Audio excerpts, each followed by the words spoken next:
love, fear, failure, success, and finally, survival. I've been through them all and came out stronger and healthier. Yeah, I went to a dark place, but talking about it pulled me out. My name is Sandy Crosse, and this is Crosse Conversations. Alrighty, hey, it's Shaunte Says with Sandy. I'm going to call you your formal name. We're here with another episode of Crosse Conversations. And as always, I never know what we're going to talk about until we start recording. So Sandy, how are you doing? And what are we talking about today? I am doing fine. I am in survival mode. I am enjoying a little bit of the sunshine that we have here. Finally. And it's the season of spring, which is rebirth, which is you see things come out of the ground that was dead. Oh, yeah. So it's lovely to see all my flowers and stuff coming up. And it kind of puts me in a space of reflecting about what was and what is and rebirth and renewal. So I'm kind of in a place of renewal right now. Okay. So today's episode is going to be, maybe people may think a little bit of a contradiction to it, but it's really about springing forward. So we're going to be talking about cultures. Cultures, okay. I am Jamaican born and California raised, as I said, so I'm a total California girl. What was that term Jamacali. Jamacali. Yeah, Jamacali. Okay. Yeah, I am. Hey, nobody copy that because I have it copyrighted. I have to say though, Bentley. He's our newest member of the family. Yes, our third guest on the show. He is so freaking cute. I'm just like, he's chewing on this bone right now, and I'm just like, oh, you lovely dog. Oh, but I digress. Sorry. Hopefully, he won't have anything to say. I was born in Jamaica and raised in California. Right. I got there. I was in California since I was a little kid, 7 years old. I've experienced a lot of different cultures growing up in LA. I mean, they used to call us the UN in high school because I'm Black Jamaican. My other friend is, she was Japanese. And then my other friend, we were all best friends in this group, was Mexican. And then I had a best friend from junior high school that didn't go to the same high school with me, but she's Nigerian. Oh, yeah, this sounds like the United Nations. I have definitely been around a lot of cultures. I have been familiar with, other parts of Asian culture, other parts of African culture, Australia. Obviously a lot of my family are British. Okay. So I'm very familiar with the British culture and all that entails. But what I wasn't used to, especially, and I was never a big dater. I wasn't the girl that was going out with a bunch of guys or even lost her virginity in high school. I guess I actually graduated from high school with my virginity intact. Oh, wow. Well, I barely made it out. It was like my senior year. But I waited till then. But yeah, it's... So it's kind of ironic how I ended up marrying somebody that was such a different culture, from such a different place. Or maybe it was because of my familiarity with other cultures and my openness to other culture and my love of travel, But I'm going to be talking about my ex-husband today. Oh. He is Ethiopian. Okay. It was really kind of sexy how we met. Oh, well, it was very intriguing, actually. Okay. So my mother, God bless her, she plays a big part in this too, which is very ironic. I was stood up for the first time in my life for a big, huge party that was really important. My friend Claire, she was graduating from college. And her boyfriend at the time, super wealthy. I loved his yacht. Went sailing and was, loved it. You're like... It was called the Margarita. Yeah, it was lovely. He was throwing a big party for her graduation. It was on Queen Mary. So RSVP'd, black and white, limos were coming to pick us up. Whole big deal. And the person I was supposed to go with kind of disappeared the night before. And I was just like calling and texting, like trying to rearrange plans. Long story short, never showed up, never called. And just really, really upsetting. And I ended up missing the limo and ended up not going to the party. So it was one of those things that really kind of hurt my friendship with her. But it was also one of those things that kind of taught me about just men in general and me hating them. Hating them? Yeah. Oh. So the next day he called to try to make up, and my mom had a party she was going to, an opening of a new restaurant club called Kingston 12. She was very, very active in the community and community affairs and just, politics and ministry. So my mom was deeply involved in everything, all LA. Okay. As a matter of fact, I have pictures of her with her and Maxine Waters. And wow. Things that Reclaiming my time? Yeah, really? For real. How cool is that? Yeah, it's really, really neat now. And I'm just like, hey, I know I got some stuff on you. But I decided to go with my mom to this particular party, and it was really, really fun. And so I was walking around. I remember the dress I was wearing only because I wore it on our second date, our first date, something. Okay. But I was wearing this mint green dress. Mint green, okay. Yeah, green dresses are going to be a popular thing with me. Okay. Throughout our conversation. So it was a mint green dress, kind of short sleeve, very, very tight and very, very short because I had a hourglass body back then, and I did wear my clothes really short. No lie. Or my jeans really tight. Okay. Really, real tight. Okay. But in all of that, I just was always very conservative, for California, I was considered super conservative. Okay. Right? Like everybody's just like, wow, you lived in California? Like, yeah. So I was at the party and just minding my business because my mom left me. She left me. She's like, okay, honey, have fun. That's right. She had her And own she went thing to do. doing here, doing there. Once in a while, she'd bump into me. You having fun? Oh, yeah. All right, bye. Mm-hmm. So this guy comes up to me. Has the most beautiful brownish, greenish, hazelish eyes. And green. It's something about green. His eyes were so beautiful. And they're, and then he spoke with this accent. And the accent was like, you have an accent. So he comes up to me. He's like, would you like to dance? Uh-oh. I turn around. I'm like, ooh, you're kind of fine, but nah. And I said, no, thank you. And I turned back around. I whipped my head about, because I was not having any conversation with no man. Okay. I hated them all. Hated them all. Mm. So I went about my business, did my thing. I had a drink here, a drink there, just socializing and not really even socializing at the same time. I spent a lot of time by myself because I've always been a loner. Right. He comes back the second time. He says, I usually don't try twice, but something tells me to ask you. Right. So I'm going to try one more time. And if you say no, I really will leave you alone. Do you want to dance? And I was just like, you're so persistent. Right. And he started laughing. And then I'm like, oh, you have an accent too. Where are you from? He's like, Ethiopia. And I'm like, oh, the people that were, starving. And that's what everybody. And I felt ashamed because I'm just like, I knew better, and I knew the history. So I was just talking to him and he's like, yeah, everybody knows this for that. And I'm just like, well, why don't you tell me more? Because it was just kind of like intriguing. And my mom is involved in all of this stuff, right? Right. So he started talking to me more. He's like, does that mean I can have a dance? I'm like, okay, fine. Mm-hmm. You can have a dance. So we danced and then we sat down, we talked for the whole entire night. Just about everything. He was living in Italy. He had just moved to the States. Mm-hmm. He was telling me he lived in Hollywood and I'm like, oh, that's scary.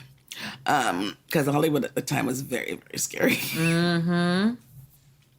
You know, he told me what he did for a living. He worked for a bronzelier, so he made beautiful art, and I love art. So he was so fascinating and so beautiful. He was fine. Uh-oh.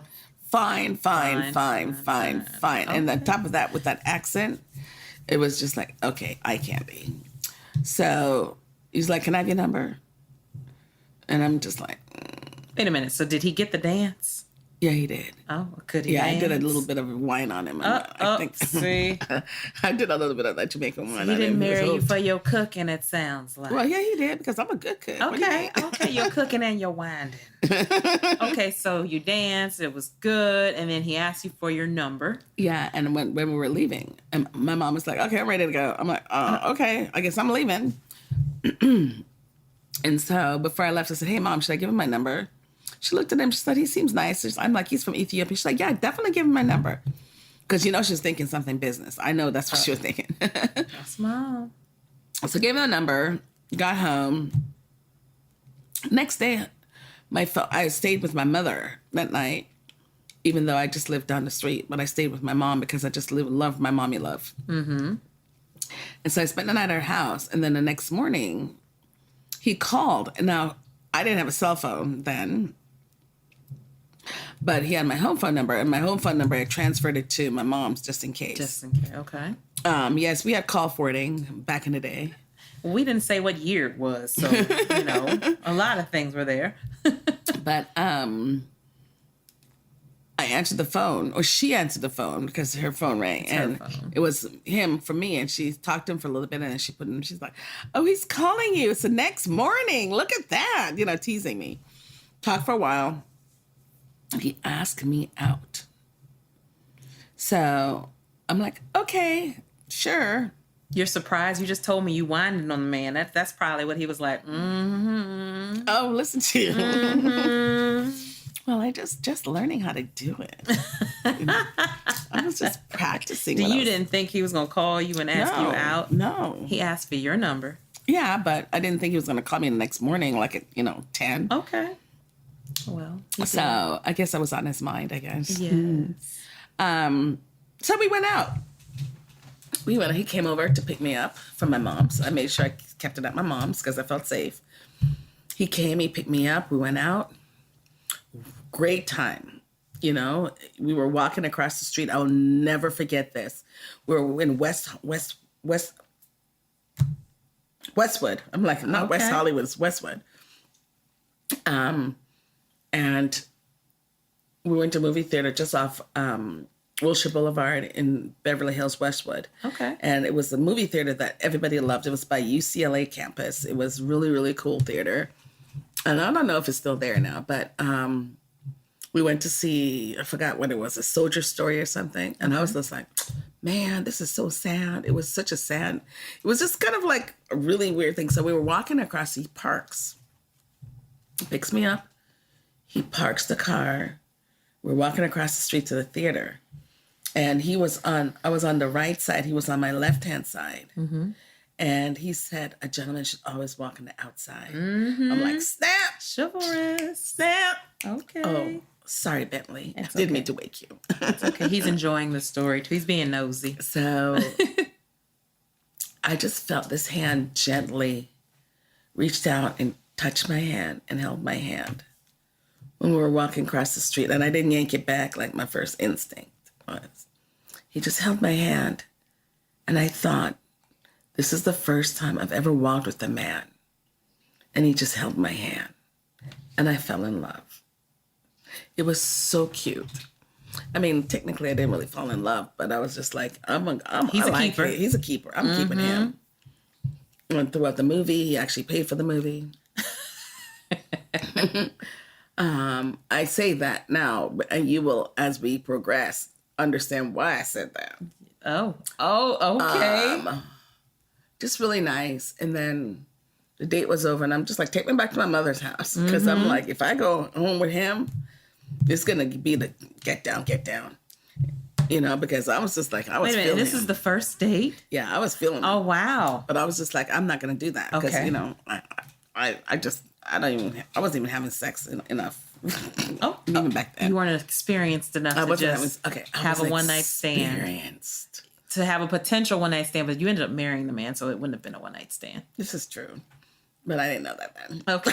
That's true. So we got back, really romantic, and I was telling, and mom, blah, blah, blah, blah, and mom, blah, blah, blah. And she says to me, and then I went home after she said this to me. She says, honey, I'm glad you enjoyed yourself. He looks like a really nice young man. You look really, really happy. But just take it slow. I'm like, well, yeah, duh. She's like, and I'm going to tell you this, and don't be mad at me, okay? But I really think you should be a little careful because I think he does drugs. And I said, Mom, what are you talking about? Girls, listen to your mama. I was about to say, you know. Girls, listen to your mama, no matter how fine he is. Moms have that sense. Woo! Like, I was pissed. oh, I bet you were. I was like, okay, Mom. Wait a minute. He has a drug problem. Now, she said, I didn't say he had a drug problem, but she said he uses drugs. Wow. So I was mad. I was mad at her for like a day, and then I got over it. And then he and I dated, and, you know, whenever he came to visit me, he would bring me a piece of bronze. So my little connections with bronze pieces became really beautiful, just bigger and better. Some of them are over here still. Collection, okay. The ones that are survived is selling. Oh, wow. Are we going to talk about stuff like that? Oh, yeah, we're going to talk. Oh, okay. So long story short, we ended up together. And we were dating for about, I met him 3 months after my 21st birthday. Oh, yeah. So it was baby. August, and it was November when I met him. Went through the holidays. Everything was great. Uh-huh. Then in January, the end of January, he told me that he had some problems with his landlord, blah, blah, blah. Oh, so it's starting. And he doesn't have anywhere to live after starting in February. So I was hook, line, and sinker. I was like, oh, just move in with me. So I got my own place, about 19 and a half years old. I was still in school, still working, and making ends meet. Yeah. So I was like, okay, come and live with me. We could share the expenses. You could pay for half the apartment or pay for half the this and that. Okay, perfect deal. So he comes and he moves in, and everything is really cute. There's not a soul that knew he lived with me for the first 3 months. And then I finally had to tell my parents about almost 6 months into it. I didn't say anything to them. They didn't know. Some of my friends did, but my parents didn't know. You a grown woman. Didn't want to let your parents know. But I get it. I've been there. I'm like, don't tease me because... Look, even in my 30s, I was like, my dad can't know. No. No. They couldn't know. My mother? Oh, no. Yeah. But then I saw, that a few weeks after she mentioned the drug thing, I found out that he smoked pot. Okay. So I didn't say anything to my mom because it was like, okay, I don't want her to not like him. And even back then, people smoking pot was kind of like, it's a California thing. So it's like, hey, it's kinda not a like big... it is now. Yeah, now it's really okay. Yeah. It's fine. Nobody cares now. Yeah. It's legal in, most of these states anyway. But it wasn't a surprise if you heard someone smoking marijuana, right? Right. It wasn't like, oh. Yeah, I was like, okay. But in my crew, nobody was doing that. Yeah. They were, and some of them were actually doing other things that I didn't know about because, they had the money. Right. But nobody was really smoking pot, blah, blah, blah. Mm-hmm. And at least not on the regular every day like that. Mm-hmm. And so I said, oh, my mom was right. But then I was just like, you know what? It's okay. He told me about it. he told me about it. After the fact. Yeah, because I was like, yeah, my mom was like, hey, you do drugs, blah, blah, blah. And I was kind of laughing off. He's like, well, I smoke. And I'm just like, oh, what? He's like, yeah, I smoke marijuana. And, he's like, I don't do no cocaine, no this, no that, because I Rastafari, and blah, blah, blah, blah, blah. Oh. Big deal about not doing any kind of drugs, just sticking to marijuana because it's earthly and blah, blah, blah. My fucking ass fell for it. Excuse me. I cursed. I wasn't going to do that today. That's okay. Hey, we've said worse words in other episodes, I'm sure. And and it's real. So that's what you're thinking. It became evident after 6 months and that he was doing other things because he would get paid and his checks would kind of like disappear. Oh, I'm paying back the money I owe for the apartment, or I'm paying back this. Like, you keep paying back people. Like, what's going on? And I didn't get any answers really, but I got answers. So the answers I was getting, I guess, when I say I'm naive, I was really, really super naive. So I'm just like, okay. And then I discovered some paraphernalia, and I'm like, and I knew what they were because I'm not that naive. I've seen things, I've heard things. I know people who had drug issues, and I asked him about it, and he told me that it was a crack pipe. Wow. I found it in his stuff. Your mom. How does she know? My mom didn't find out about the drug issue until I was going through a divorce. She didn't. It wasn't confirmed because she had a feeling. She knew, and she would bring it up throughout the years. And I was like, okay, Mom, I know how you feel or what you think or whatever. So I'm curious though. So, you mentioned you're uncovering these things while you're dating. You weren't married yet. No, he was living with me. Right. I was in my closet doing something, trying to make room for him for something. And then I felt this thing stashed into something. I'm like, what's that? I'm like, it's not my... Oh, what is that? What is this for? So what made you not end it once you discovered that? This is the story of how sociopaths start. How... I can never really pronounce the word properly, but misogynistic behavior is enabled. Oh. So I asked him about it. I'm like, why would you do this? Like, you always talk about no cocaine, no this. It's the marijuana. That was shocking enough, but like this, right? Like, where do you do it? When do you do it? Blah, blah, blah.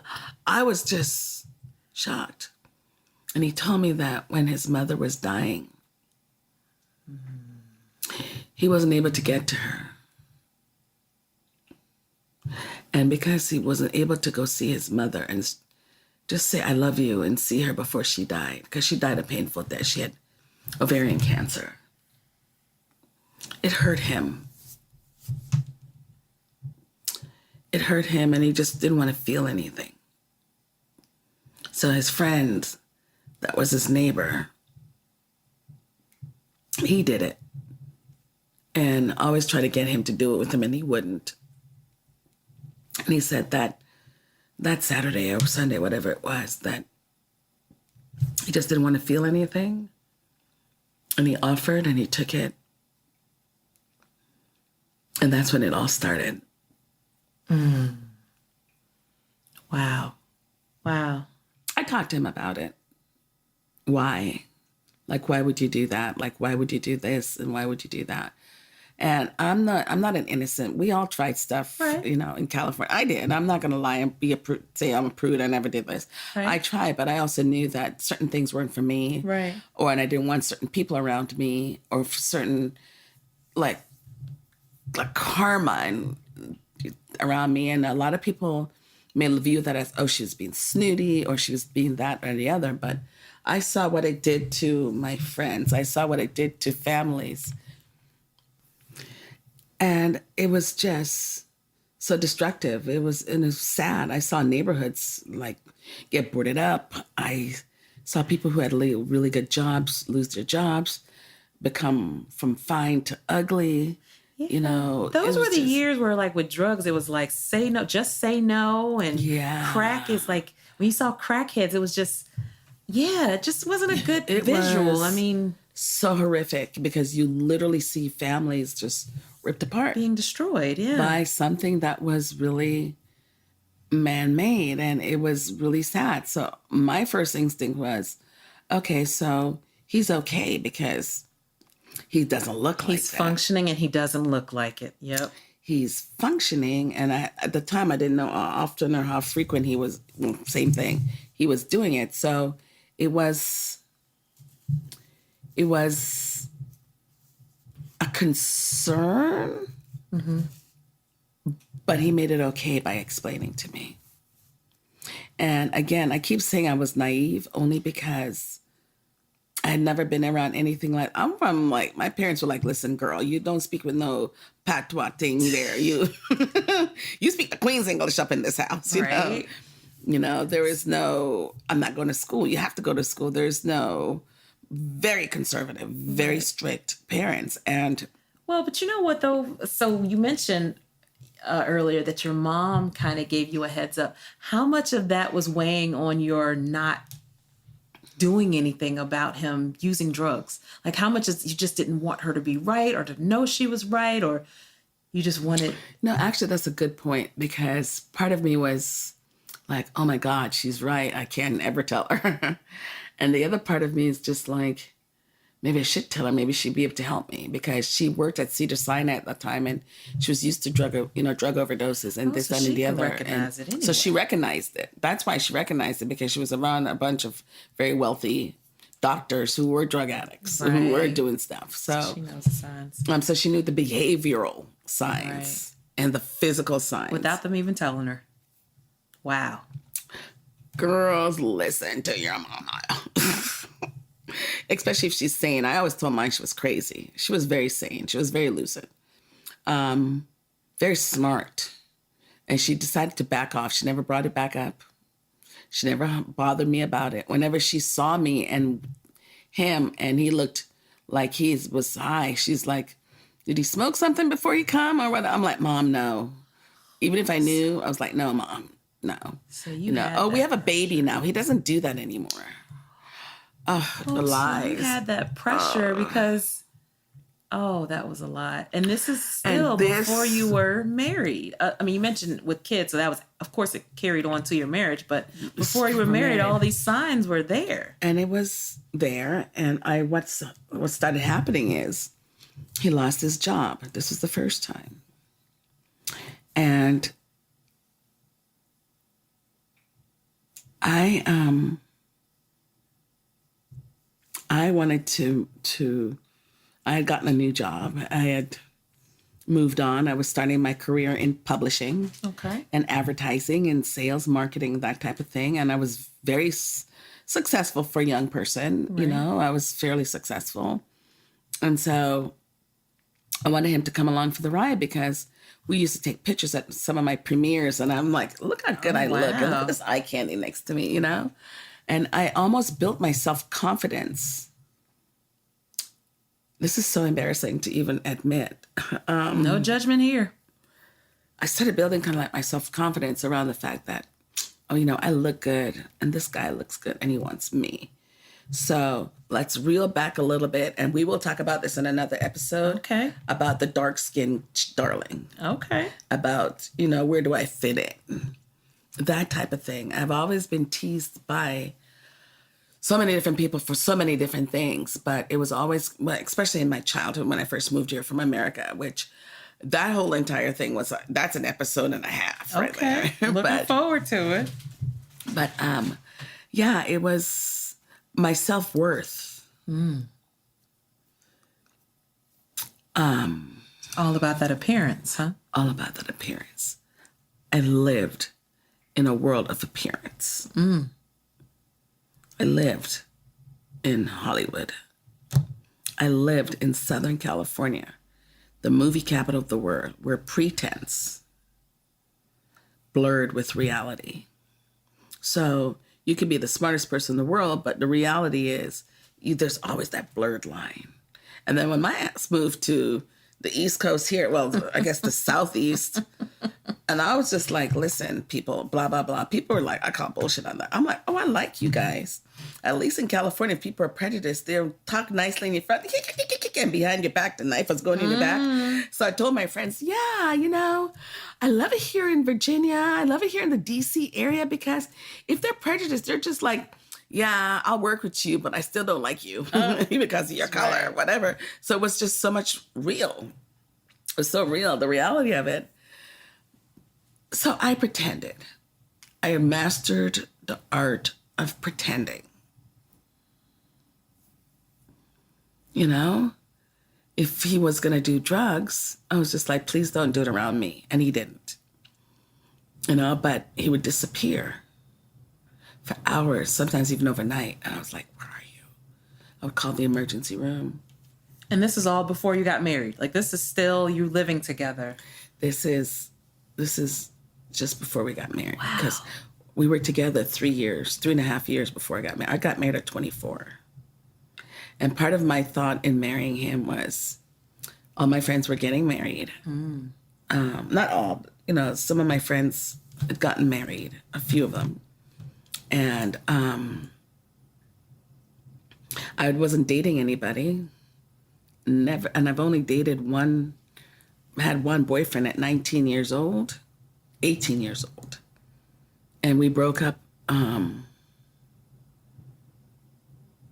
We broke up about 1.5 years, almost 2 years. And so then so about right 2 years. That. So this one, actually, there was a little blurred situation where I invited the old boyfriend over. Oh. And this one called and said, can I come over? And I'm like, sure. So I was trying to get a hold of the old boyfriend to tell him, don't come over. And he ended up coming over, and I didn't let him in. And all I remember is, like, I probably just heard the nicest thing that could ever happen to me. It was 2 years of trying to just fit into his circle too, and it just didn't fit, you know? He was a nice Southern guy from Georgia, and just a really nice guy. But just wasn't exciting enough for me, you know, because I'm just used to the excitement and the this and the that, you know, so. But yeah, this continued, and he wouldn't do it in front of me, and then it got to the point where, listen, I can't do this. I can't do this anymore. So we moved into a new apartment with a new beginning. You know, this is going to be a new space. He got a new job. He was doing pretty good at the job. And he stopped using drugs, or at least he told you? He told me he wasn't doing it anymore. Okay. And he wasn't acting weird. Okay. You know, and then he was smoking pot still. So I'm like, okay, so this is the deal. The compromises you make, you know, those smoke things that pull the air, smoke out of the air, a little smoke vacuum, like, kind of. If you want to, and this is all in a way too, I guess, for me to kind of get control of the situation. If you want to smoke pot in the house, you can, but you can only do it in, have the smoke detector, the smoke thing, pull it in. And he said, okay. And he did, and he wasn't doing it that much. And then, you know, I started smoking with him sometimes, and then I noticed that I started smoking cigarettes. I was smoking cigarettes in college, and I called myself a cigarette dealer. So I'll buy a pack. Are you selling them individually? I'll buy a pack, and then I'm hanging out with my friends. They're like, do you have a cigarette? And I'd give it to them. I wouldn't even sell it. I would just, like, give it to them. Give it to them. So I was paying for cigarettes and maybe smoke 3 or 4 out of the pack. And giving them to everyone else. So I'm like, I'm done with this. I don't think you would do that today, because cigarettes, aren't they like $10 a pack or something weird now? I saw some mess like that. I was like, there's no way I'm going to pay $10 to put that into my body. Well, no. You would have been giving them away. Yeah, this is true. This is true. But then the other day I saw somebody was smoking organic cigarettes. I'm like, what the hell are organic cigarettes? Well, you don't have the filter, like the chemicals in there. And the tobacco is I'm just like, you guys, they're taking it back to, like, the Indians, I'm like for real, but I'm like, it's still like smoking, right? Yeah. I think it's still the same thing. It's from the earth. But it's like, it's from the earth. It's a different thing. I'm like, all right. Not genetically manufactured. You go ahead. So you started smoking. You were smoking marijuana with him, and you I said smoking did. cigarettes. And then I'm like, I can't smoke the cigarette because I spent too much time trying to get it out of my hair, off my breath, out of my clothes. Oh, yeah. I'm such a snob. I'm listening. And I was just like, oh God, I can't have this in my hair. Oh no, I can't have it on my clothes. Oh, my hands stank, So I got to the point where I was just being totally annoying. I'm like, I'm not smoking anymore. And you can't smoke in the house anymore either. Right? Wow. And then he's like, okay, well, I won't smoke cigarettes. And I'm like, okay, fine. No cigarettes in the house. But if you want to smoke at night or whatever, where you go to bed, just turn on the thing so that, it's there. Right. So living together, decided that, oh, this is so cute. Got bank accounts together. Right. Don't do it, ladies. You were getting ready for marriage. Yeah. Got bank accounts together. He got his job, so he was doing really well. And bought a car. Wow. This was all before you got married. Yes. Wow. The VW Volkswagen. Oh, a nice Beautiful canary yellow. Beautiful car. And I couldn't drive stick. He could. So I bought it. So you bought it for him? For us. And I was supposed to learn to drive it. And I had a couple of driving lessons, and that was it. I couldn't drive it. So yeah, I bought it for him. And then he lost his job. So his job was to pick me up and take me to work while looking for a job. And one day... well, you had a Jody. From Baby Boy. Oh. Really? You making jokes? I'm sorry. Bentley. It was funny. It was funny, I Bentley. just pictured, him dropping you off and stuff, and you're dressed up going to work. That's so and then funny. But yeah, Jody. I had a Jody. Exactly. That's hilarious. Shaunte, you're right.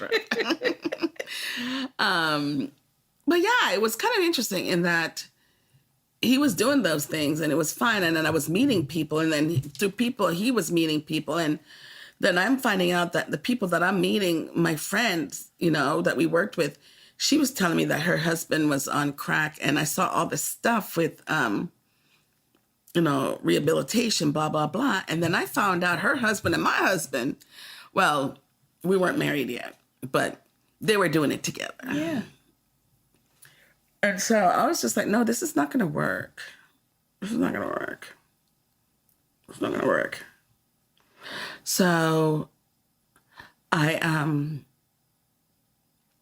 told him we're going to have to figure out a way for him to work, for him to pay his own bills, for him to help me with the car, for him to help me with the rent, because all this stuff was burdening on me. And it got to the point where it was really cute, because on Sundays, we'd be counting the quarters in a jar and stuff like that to make sure we have gas for the week, or bus fare and all this stuff. And I had a bus pass in case I needed it. But I was just like, why am I doing this? I could be doing this by myself. Mm-hmm. And then there was a situation where I moved into the new house, and again, I was like packing stuff and discovered that there was another crack pipe in my new house, where he said that he wasn't going to be doing it. But I asked him about it. I confronted him with it, and he said that it was remnants from old house. Oh, so he didn't know it was there, pretty much, or forgot it was there. Yeah, so I was just like, okay, that's believable. And then we got into a situation where, dating and doing our thing. And I came home decided that I really wanted to get married, because I'm doing all this stuff as a wife. So I wanted to get married. And, he asked my dad's permission. My dad said yes. And we got engaged. And then when we went and got engaged, I think he went crazy. That's the only word I can think of. He started doing the drugs more, and I saw it. Then he was like asking me if I wanted to have threesomes with chicks. Wow. Yeah. And I was just like, thanks, but no thanks. I found money that was taken out of my bank account. $3,000 was taken out of my bank account. And it looked like it was a bank that did it, right? So I went and investigated, and it was like it was something for him, but it hit my bank account because we had a joint bank account. His name was on it. Fast forward to about 2.5 months later, I'm making my bed. And I'm like, I need to flip this. And I picked it up to flip it. And I saw this envelope. And I opened it up. And there was $3,000 cash in it. What? I took it. I went to my bank. Put it into my bank account. Your own separate one, right? Not one that he had access to. Well, yeah, I went and opened up a new account. Okay. When he came home, I was like, I found some money and I went and opened up a bank account. You told him. I would have let him try to figure it out when it disappeared. No, I didn't know how to play games. I know that's. I didn't know how to play games. I'm like, listen. Up. So I got some money and I went and put it in the bank. Well, where did you get that money? And I'm like, underneath the bed where you had it. And he said that was money that my dad sent to me. My dad still sends me money to survive. Oh. I'm like, so he's 4 years older than me. And so he was 25 when I met him. So this was like a 26, 27-year-old saying, Dad's sending me money. But he didn't tell you either. So, because that means that money wasn't being contributed to the household. So I'm like, okay. Or it was a lie. He said that was his last time his dad was going to send him money. Oh. I'm like, okay, well, we have it safe now. Yeah. It's in my bank account. It's safe. I kept that. Oh, he was angry. I knew he was mad, but I'm like, well, the money was taken out of my bank account was for you, not for me. So I figured you owe me this money. And if I'm spending it to pay bills and do that and the other, you're still benefiting from it. Right. So what's the problem? He's like, that's true. You could just save it for me. I'm like, I'm not saving it for you. I'm saving it so that I can pay bills because you need to contribute. He's thinking you're going to give it back to him when he asks for it. Yeah, and he did twice. And I'm like, oh, that's cute. We got married about... Wait a minute. Well, no, actually, let me back up. So came home one day because he was taking forever to pick me up. He was really late and I was pissed. So I got my happy ass in a cab and came home. I don't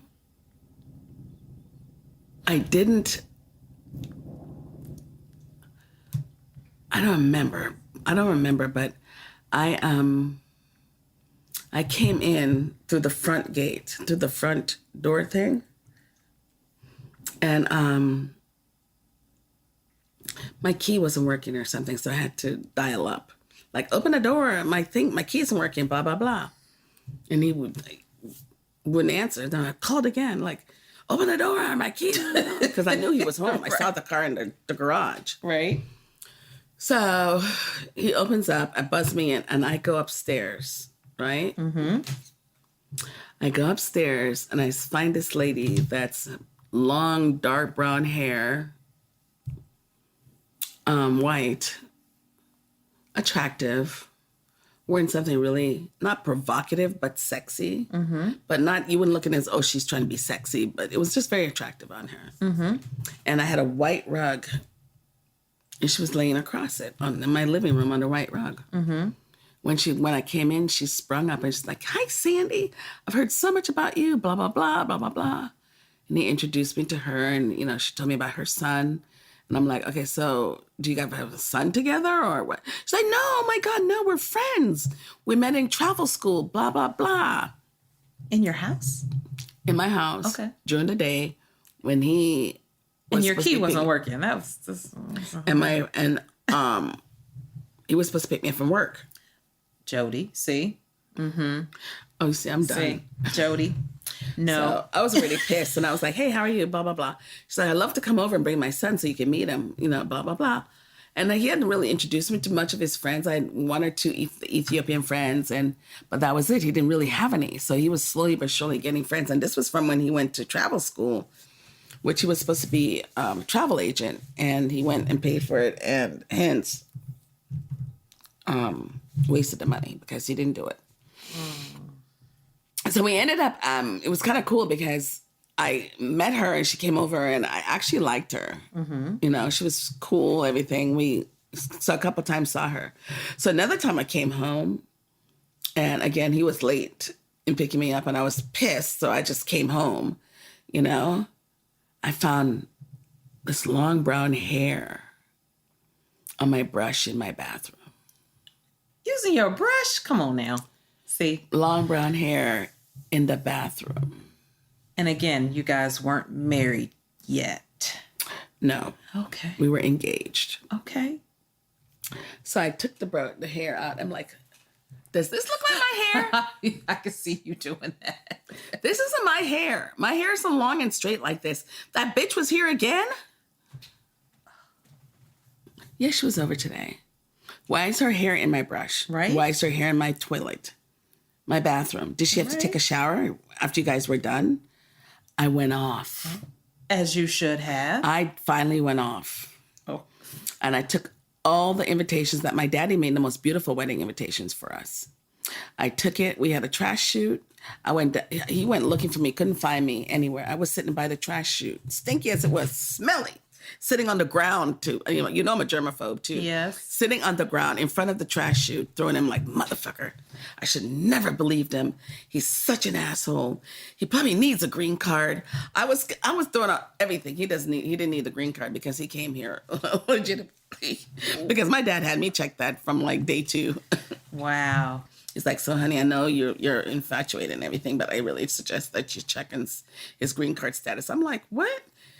Again, not knowing anything about the whole green card scam, because a couple of his friends were like, do you have anybody I can marry?